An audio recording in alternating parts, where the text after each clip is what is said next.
Listeners. I am Laurel McHargue, host of the Alligator Preserves podcast. And today I have a really fun guest. His name is Thomas K. Carpenter, but I'm going to call him Tom. Hey, Tom, how you doing? Good. How are you, Laurel?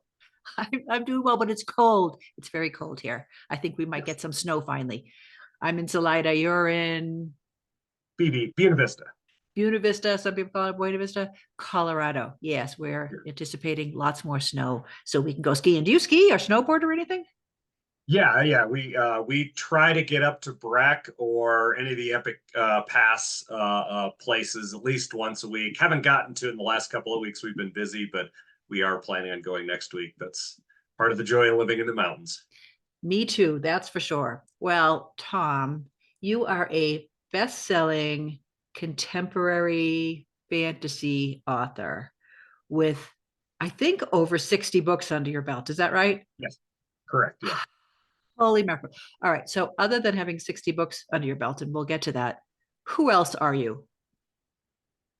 Who else am I?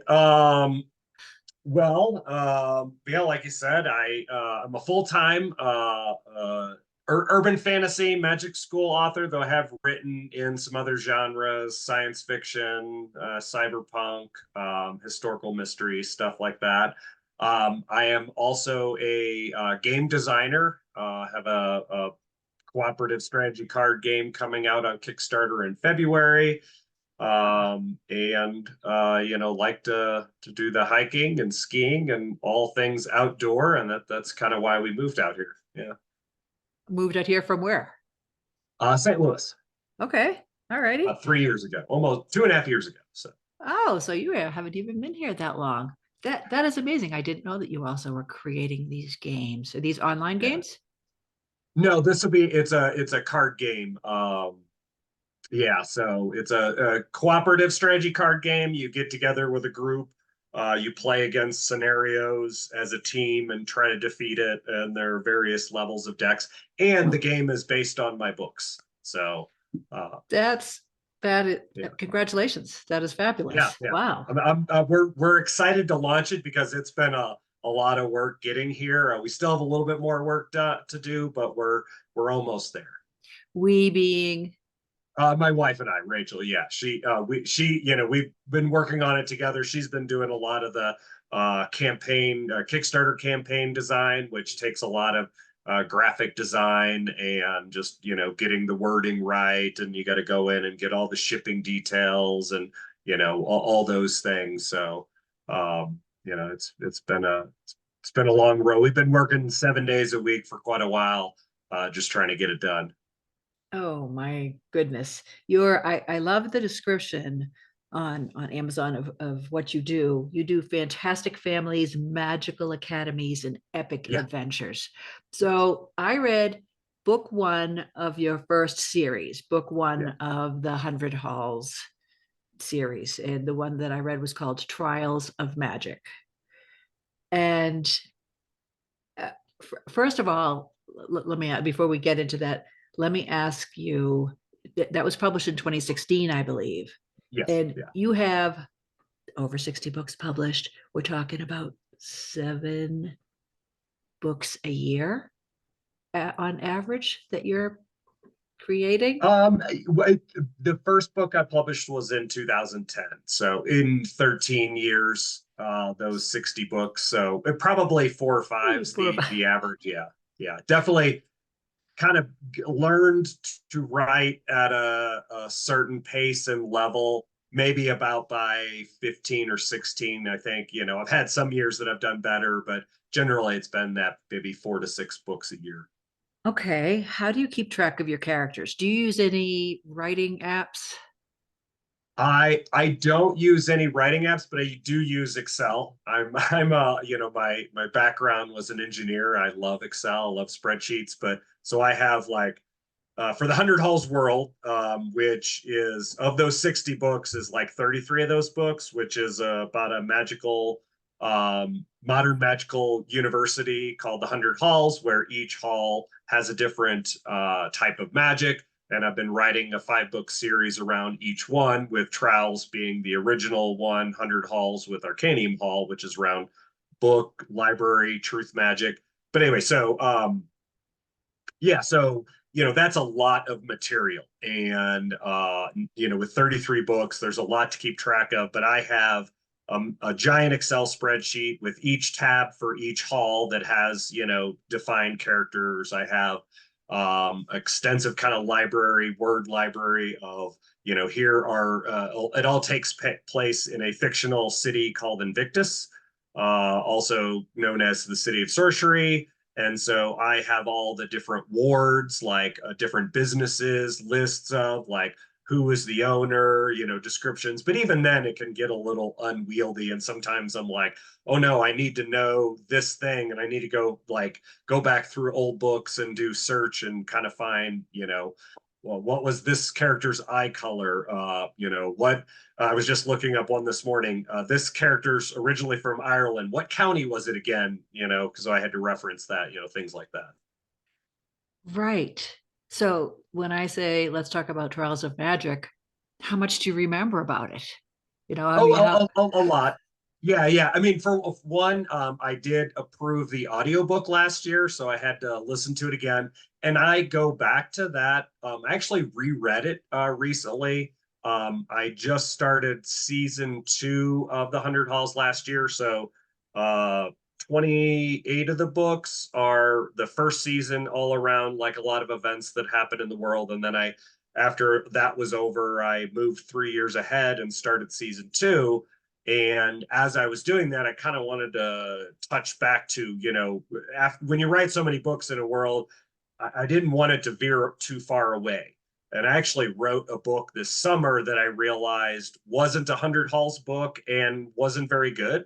I just wasn't happy with it. I don't know, sometimes you try to do certain things, and then when I was rereading it, I realized it wasn't good, and so I scrapped it, and I went back and actually read Trials of Magic again because I wanted to refresh myself. Okay, what are the things that make a 100 Halls novel work, and why?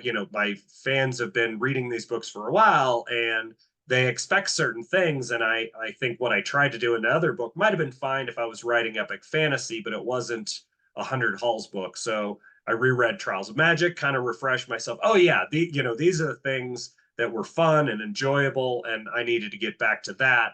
And then as soon as I did that, like as soon as I started the new version of that novel, which was completely different, it just felt right. Like, where this summer when I was writing the other one, I was fighting it. I would be like, and sometimes you get that where you're like, well, maybe this is just I'm just, it's just one of those things, the muddy middle. But I realized it was throughout the whole book, I just didn't feel right.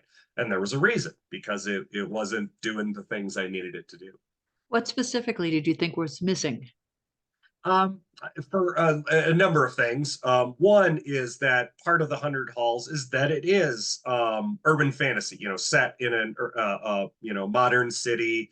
The city is part of it. Well, I had just, and while my universe, they are connected to other magical realms. They're connected to the Fae, Summer and Winter Fae. They're connected to other places I've made up. Montahas, Care Corset.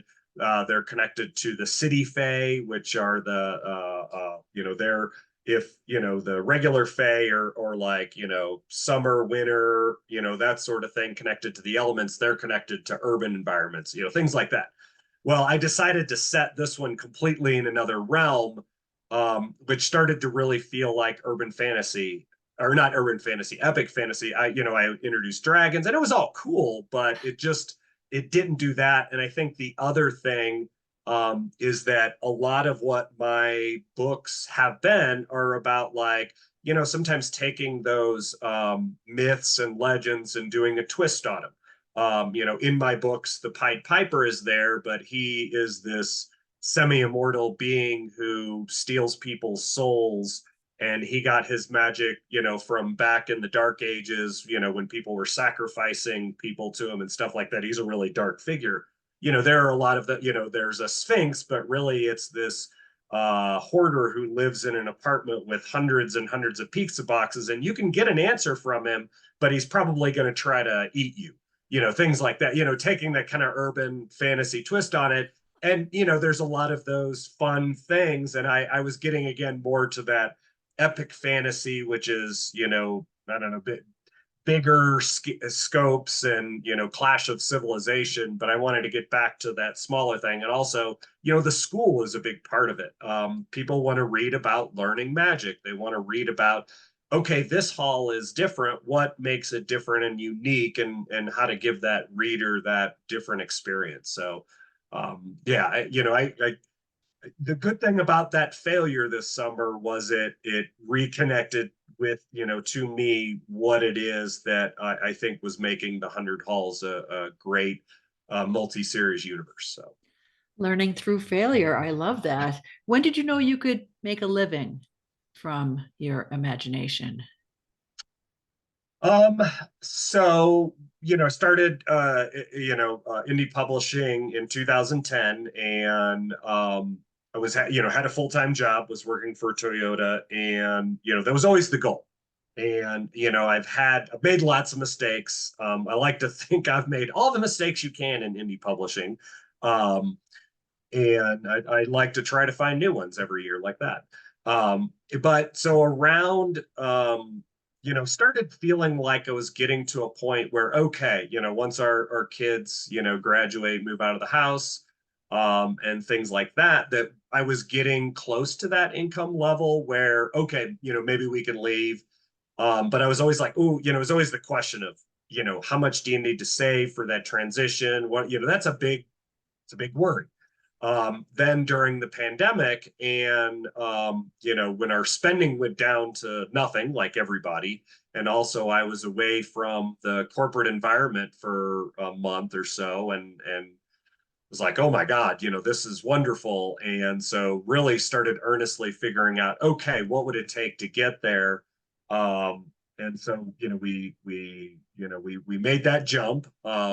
Unfortunately, during that time, things changed, and like the independent publishing became more difficult. Like a lot more people were spending hundreds of thousands of dollars on ads, which really drowned out natural algorithm discovery of books. So my projections did not work out. But the good thing was we switched from an Amazon, this is getting kind of the weeds of publishing, but Amazon exclusive to a wide, meaning we're on all the platforms, KOBO, Google Play, our own direct store, stuff like that.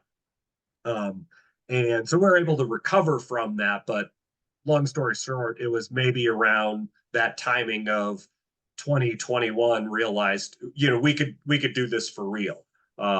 And it's definitely required learning a lot more things, doing it as a full-time job when I didn't have that Toyota salary to fall back on. It's a little more scary, but we've been able to make it work. Because every author I know, including myself, would love to know what is that trick? What does it take for you to become? How many years did it take you to become an overnight success? Right? I mean, because that's what you're talking about. You're talking about making this your absolute full-time job. Yeah. And any other tricks? I mean, other than the fact that you have a wife as your partner in marketing, I guess, which is helpful. She does a lot of the newsletters. She's kind of picked up a lot of those skills over the years. I would have to say, I think, if we're talking, full-time writing, I've done it the hard way. I think Also, when people typically make it to full-time writing, a lot of time they're picking the real center of a really hot genre and writing in that world, and really writing to the tropes, and writing, exactly what the reader is hoping to get. Whether that's, billionaire bully romance, or, hockey romance, anything like that, or romance, any of the romance. romance is always a bigger genre. But even outside of that, there are, cozy fantasy can be a big genre, or anything like that.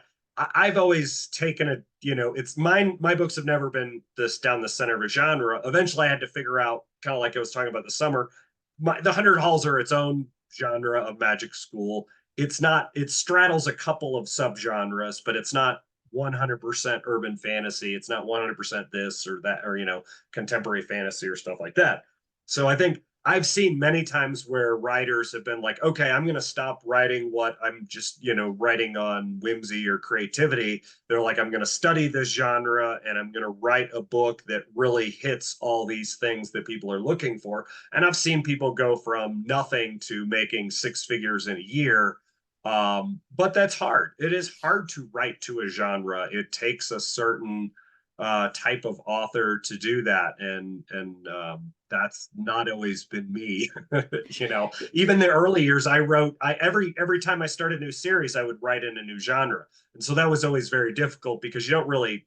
And I'm sure this is very familiar to you, skipping genres, yeah. Mhm. But in doing that, it was very hard to carry fans over. So that was why I was like, I want to do something where I can write in a world for a long time and still feel like I get to be creative. Because I think if I felt like I was just writing the same books all the time, it would be very difficult for me. But on the flip side, that's why I got in trouble this summer because I tried to get too different and got away from it. So, All there's a right. balance. So in this series, you've got all the magical world elements. I mean, you've got the, if you let me say, the Harry Potterish school, Yeah, yeah, different schools, different hats, whatever idea. You've got the guilt-ridden older sister who has to find truth. She has to find the truth about how to respond to things, specifically how to respond to an unknown question that she wants to know about. You've got the jealous peers, right? The jealous, tormenting peers, yeah. which you always have for that tension. Your battle scene. Your battle scene reminded me, and again, don't take offense because this is a compliment. It reminded me of the battle scene in Ender's Game. Yeah. Oh, I love And Ender's Game. Yeah. all right, so I'm wondering which authors and or books most influenced you.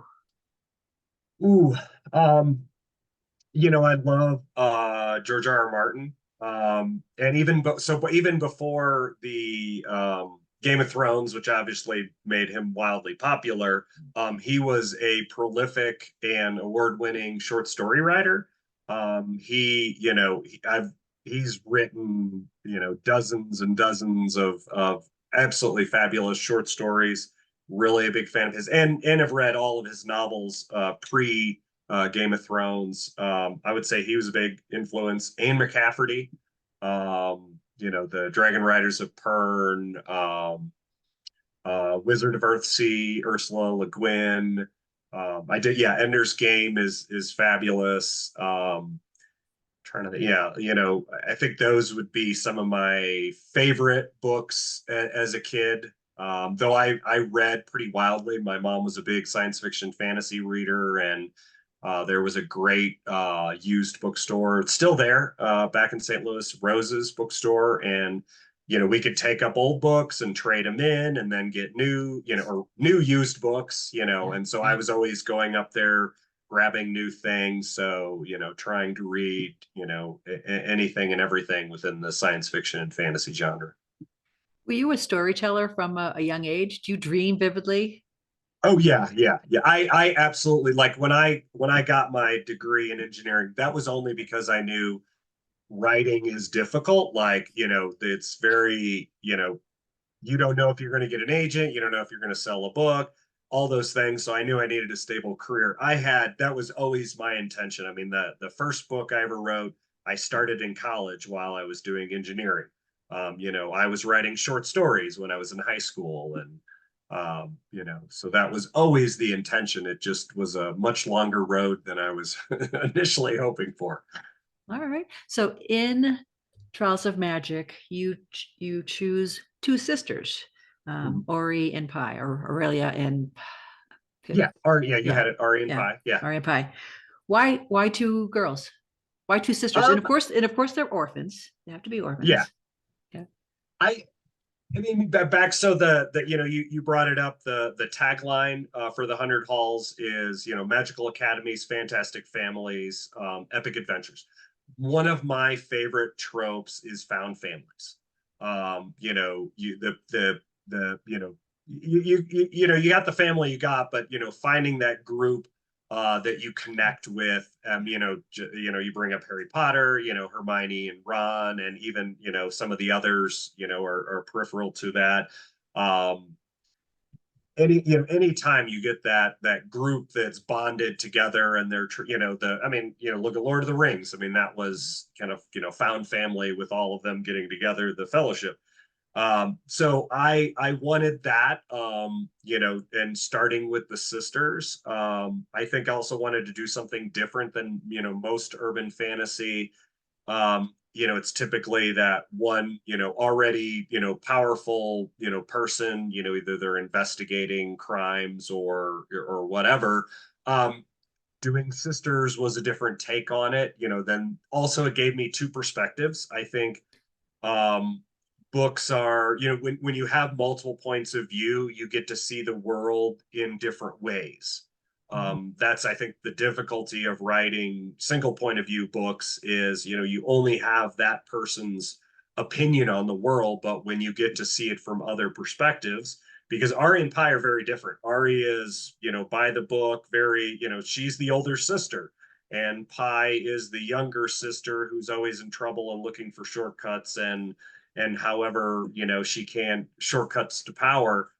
So that gives you a different viewpoint on not only the world, but the school and what's going on in the city. So And you handled both their desire for power, those struggles, and their beautiful connection, yeah. which siblings can be tough. I have four sisters. So I understand sibling rivalry. So you've got that in there, but you also really, the way you wrote it, I felt the connection between them, and the love and the respect and the need for one another. Right? I Yeah. mean, they needed one another and still do. Are they in all the books? Are they in all the 100 Halls books, or just the first series of five? They Ari makes a brief appearance in the Reluctant Assassin, and then also, so I wrote the 5 series in season 1, and then which in that only in Reluctant Assassin does Ari appear briefly. But then in the end of season 1, I had kind of Avengers style trilogy, The Order of Merlin, where all the major characters from those books come together to solve the big problem that's been lurking in the background of all these things. From the very beginning of Trials of Magic, that problem is sort of revealed. And all of those characters work together in the Order of Merlin to solve that. So Ari, Pi, Zane, Pax, any of the characters from the other series, they all show up in that one. So the readers get to visit them in that. Now in season 2, some of those characters from the first season are appearing, but now they've moved on. They're older. They might be a professor. They might be, in charge of a hall, or, something else. So, as I'm getting into season 2, some of those other characters are showing up. So Because you have to have character arcs. They have to grow. They yeah, have to change a little bit, and all that. Your books are meant to be read in sequence. for each series, my goal was kind of talked at like spokes of a wheel. You can Mhm. enter the series at any part. You can enter in Trials of Magic. You could enter in the Reluctant Assassin, which is the first one of the Assassin series. Wild Magic, the first one of Animalians, or whatever. Even the trilogy I wrote, the end of season 1, I wrote in a way that anybody, if that's the first time they're reading the 100 Halls, they could start there, and because I don't want you to have to know everything from before. But if you have read, and there is a suggested reading order, if you do want to read through them, there is an order that makes the most sense, and I Mhm. do have that suggested reading order on my website. But every series is meant to stand on its own. And I even want each book to stand on its own to a certain point of view. I don't want it to feel like you have to have read everything to Okay. enjoy that book. If you could sum up Trials of Magic, your first book, in one word, what would it be? That's one word. One word, only one word. One word. Oh boy, I'll go with just sisters. Okay. Because that's the, I mean, that is the core of the characters, is their, as you said, their love for each other, them, you know, protecting each other no matter what.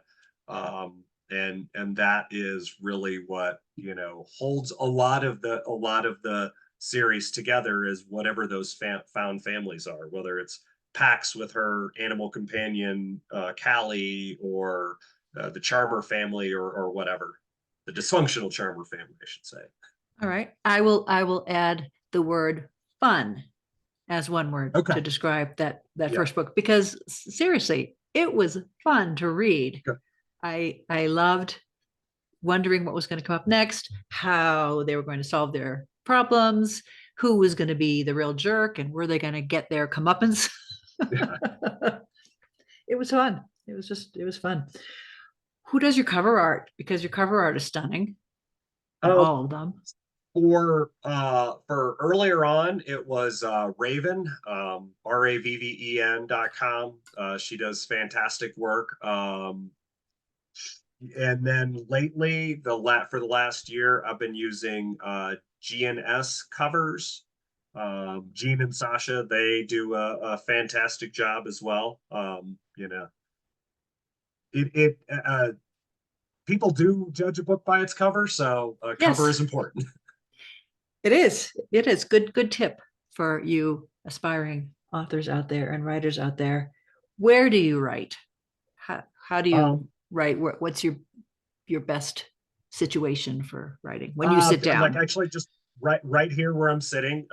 You know, I write 2 sessions a day. I write once in the morning and once and again in the afternoon. I can write anywhere. Whenever we travel, I will, you know, take my laptop and all my stuff and set up wherever I find room and write.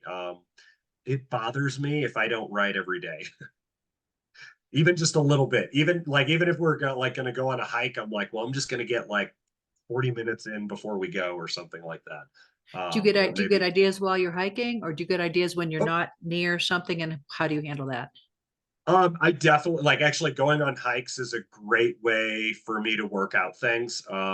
Rachel is a great listener and ask great questions to, you know, prompt things.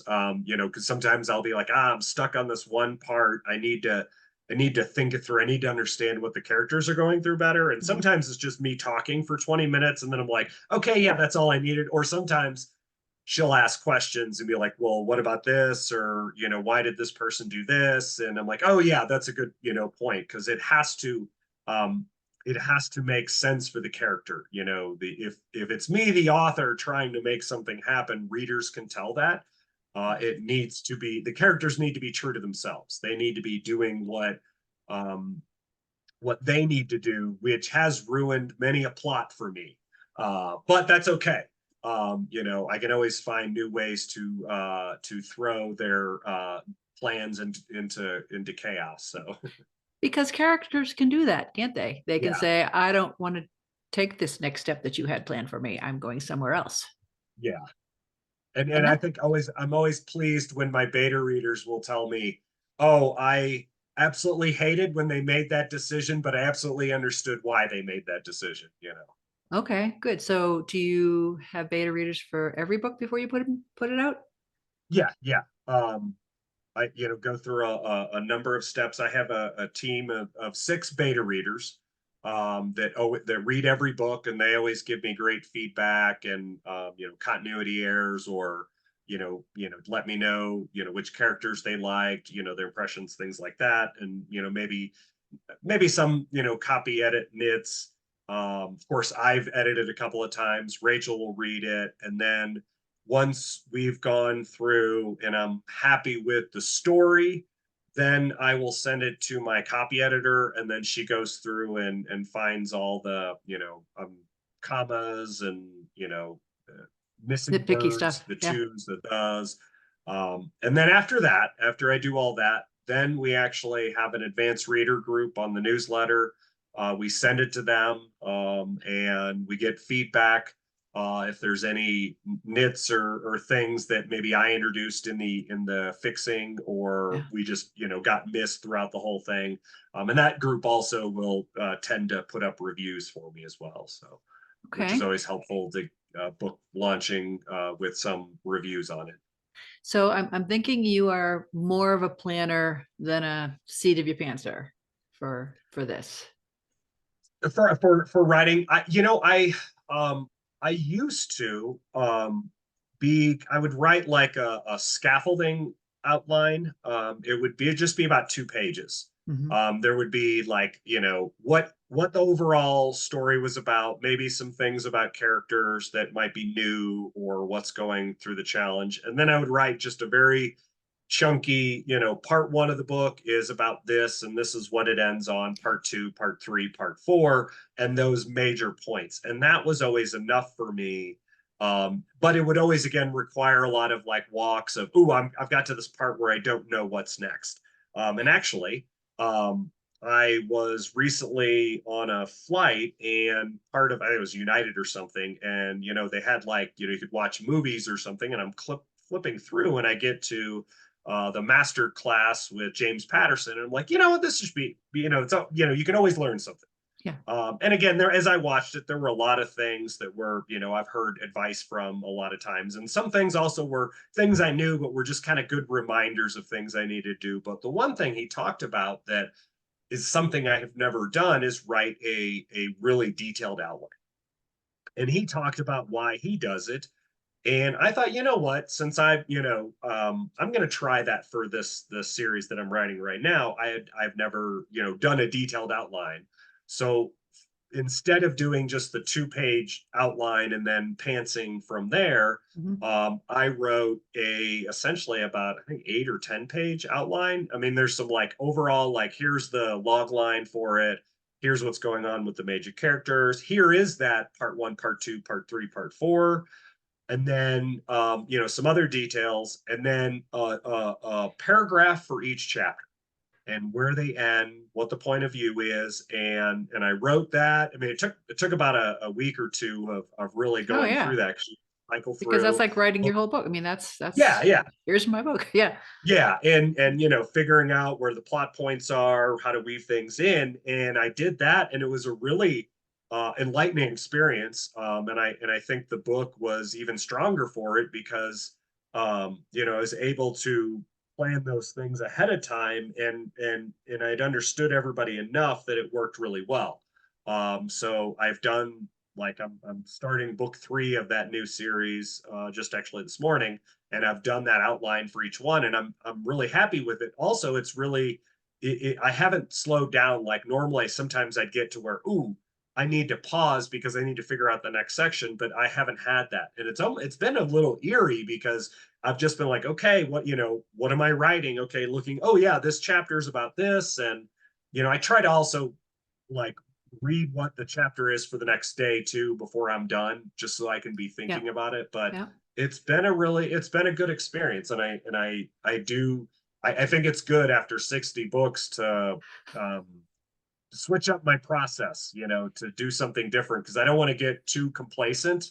I Right. always want to be learning, pushing my books, pushing myself to get better. And I think maybe the other way I might have been too complacent, and maybe that's why this summer I went, off into the hinterlands. Yeah.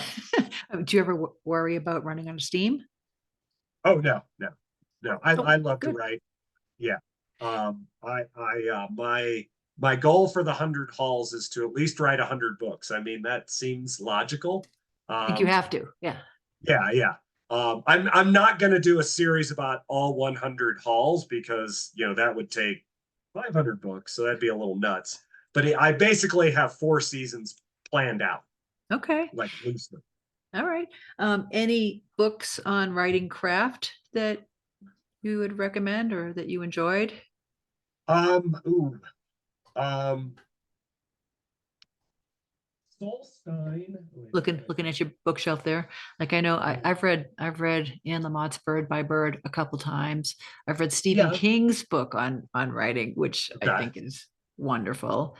Uh, let's see, there's an author named Zinsser, really an older book on Yeah. writing well. That was really good. Didn't know if there are any new ones Yeah. or And the author is Solstein. And I think so. He was an author and he was also a playwright. And I think okay. what was most interesting about what he had to say is, as a playwright, when you're doing the early rehearsals, or you can change the play as it's going along.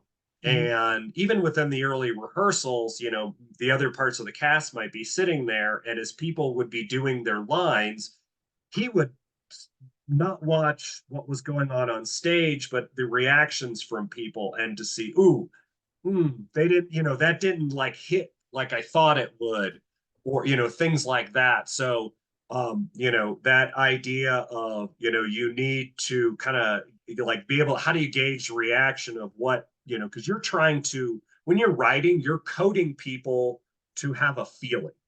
We're Yeah. writing marks on a page that then create emotions in people. That's, and every genre is about a different emotion. So, we're trying to achieve that. So that's, how are you conscious about what emotion you're giving? Now it's harder because we're writing it into a novel and then somebody else is reading it later. So I Mhm. think that's always the thing I'm asking my beta readers most, is like the emotional thing. Or, when Rachel reads it, she'll be like, I didn't feel enough emotion at this part. And I think I that's mean, very and it's important. it's not like you can get all your beta readers together and have them read, and you sit there and you watch them as Yeah, they're yeah, yeah, reading. yeah, yeah.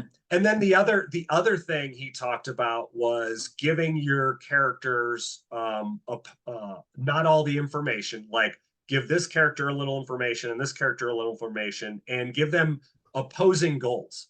And he said it was actually when he was like teaching young playwrights, what he would do is he would get a one, actor in the room and like give them a note. Like, I think the example I remember is like, one of them's a parent of their son was, supposedly getting into trouble, and they were going to talk to the principal about it, but the parent was convinced that their son was in the right and that they had done nothing wrong. And then the principal was told, this kid is a problem, he's been causing issues. And so they give them these opposing goals, and then they start talking, and immediately sparks fly and there's tension and all that, and the dialogue writes itself. And I think that is always a really good lesson. When you're setting up a scene, it can't just be two characters doing the, as Bob, info dumping for the readers. There has to be tension. This person wants something, this person wants something, and there are those opposing goals. Even if they're best friends, it Right. doesn't matter. And those are really important. And as a writer, when I am doing those kind of scenes and the words are just flowing so fast and I'm feeling all that emotion, I'm like, I know this is good because of that. But when and I think that's always the thing, is how can I set this scene up to where me as the writer are just observing what's going on between these characters rather than having to think up what they're saying. And I think that's always when the characters fly off the page, Yeah, you when you have to. do If that. you don't have tension, what do you Yeah. have? It's boring, right? I mean, you have to put your characters in difficult situations, Yeah. you know, and Authors are then really cruel people. oh, I know it, and then once they're in a difficult situation, you have to figure out what you could do to make it even more difficult. I mean, you have to Yeah. just keep doing that. Otherwise, it's like, yawn. Oh yeah, they knocked on the door and someone opened the door and said, "Come on in and have some tea." Yawn, right? I Yeah. mean, yeah, we don't want a series of mundane activities with no tension, because yeah, who wants to read that? So, do you have a favorite pair of socks? Ooh. The ones I got for Christmas are really nice. They're nice and long. They're great for skiing. I can't wait to, they're kind of thick enough, but also really warm. You got to have good socks around here. Let's see, I Those have, are cool. yeah. Oh, yeah. Yeah. Good.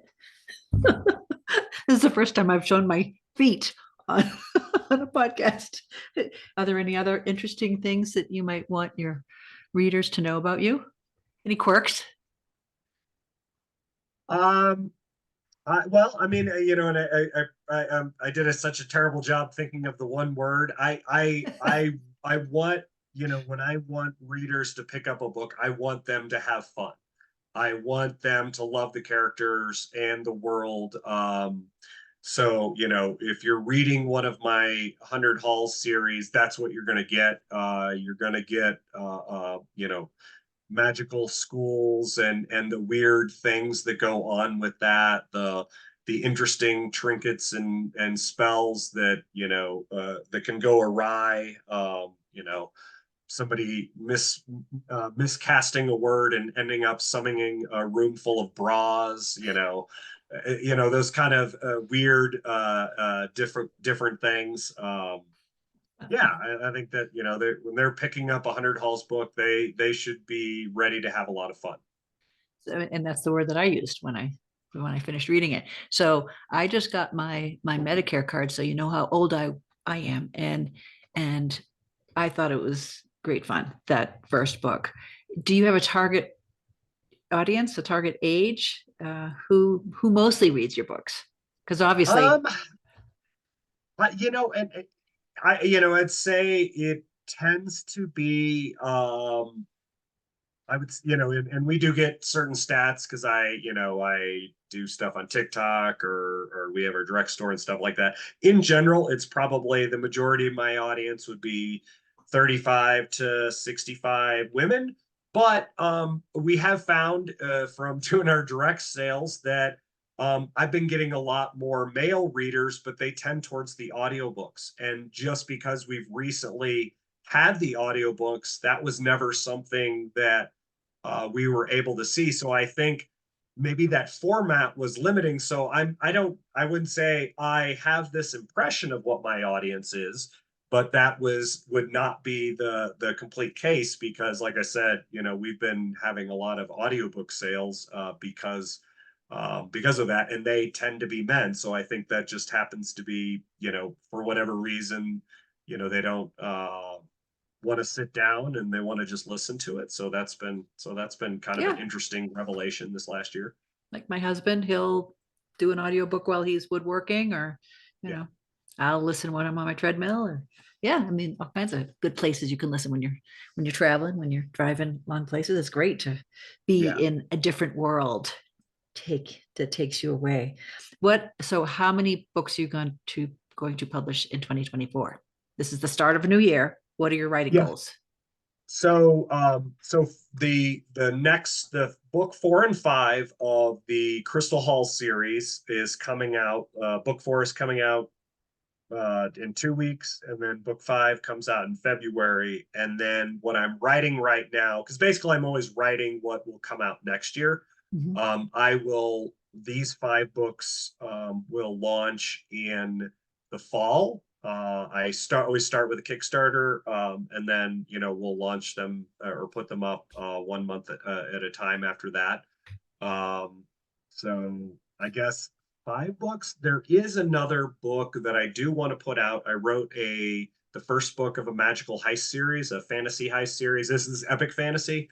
Ah, I just haven't had time in my schedule to acquire the cover art, get all that stuff, and then we want to do like kind of a special edition on Kickstarter. So that's going to be a bunch more effort. But since we've been doing this game, that has really sucked up a lot of time. So I have this book that I've written that I really want to put out. It's a lot of fun. And then I'll get to write book 2 and 3 after it's done. So that might be maybe this summer if we find we have time, or maybe that'll be next year. I don't know. We'll see. you just have to cut back on your hours of sleep. Do you sleep? I do. I that's one thing I like getting away from the corporate world is I actually get to sleep in. I used to get up at 5 a.m. to be in at work and be there by 6, and then I'd work till like 5 at night and then get home and write for 2 or 3 hours and then get maybe an hour by myself and maybe watch some TV and then go to bed and do it all over again. So I love Yeah. getting to sleep now. It's wonderful. And now you can get up at 5 and get right to work. Yeah. All Yeah. right. No, What I is, get up at like 7:30. oh, I want to sleep in. that's nice. Yeah, I do too. We have a new puppy. Our son Oh, Jake brought us a new puppy, and we don't get to sleep in too much anymore. Kind of like yeah, having yeah, another baby. And yeah. thank goodness he's cute. That's all I could say. Tell our listeners one piece of advice that burgeoning authors can use right now, can put to work right now. One piece of advice. Um, a great exercise. I actually saw Brandon Sanderson. Anyway, he's a very big fantasy author. Was talking about this, and I've done this exercise in the past, and I think it's a great exercise if you are new to writing and or even new to your characters or your world. Is take the town or whatever that your characters are going to exist in, and start with having a stranger walk into the town and just write, whatever, that stranger walking into the town and their experiences and what they're seeing. And then once you're done with that, set that aside and write another one with like a police officer or, constable or whatever. And then do another, with another type of character from your world. And, if there's a king, have the king walk through. And then when you're done, after you've had all them, have your main character walk through the town. And so Oh, each of the people should see different things. yes. There's a term, setting as opinion. So I mean, of course, we're going to describe our settings, but the best way to describe a setting is through the opinion of a character. Everybody is going to see something differently. A police officer is always going to be looking at, people, are they causing a crime, are there any potential pickpockets if it's a busy area or something like that. They might be checking their, the sight lines and things like that. Everybody is going to have that. And those things that we take into a new place really help define us and the world itself. And again, that's also why having multiple point of views is really good for a world, because it gives you more texture and another dimension to what that world is like, because we all have a different opinion Yeah. on a place. Yeah. No, I think Me as a that's great. newcomer to the town, there are a lot of things. Oh, I love and I'm excited about. Ooh, new buildings going up or stuff like that. Somebody who's lived here for a long time, maybe they lived in Buena Vista for 20 years. They're disappointed that things are changing and that new people are coming in, and they might have a different opinion on that house going up. So, though I think that's a good it's a good training exercise. It's also maybe a good way to explore a world, and it's a way to get better as a writer. I think that's fabulous. And I had never even thought of doing something like that. That's a great exercise. I love it. All of your books can be found everywhere, everywhere Yeah, and they can be anywhere. found at Amazon, Kobo, iTunes, Google. I mean, any online retailer will have my books, and I do have them on my store, thomaskcarpenter.com. There's a link on there, and I do sell all my books cheaper on my direct store, and sometimes with bonus content that you can't find anywhere else.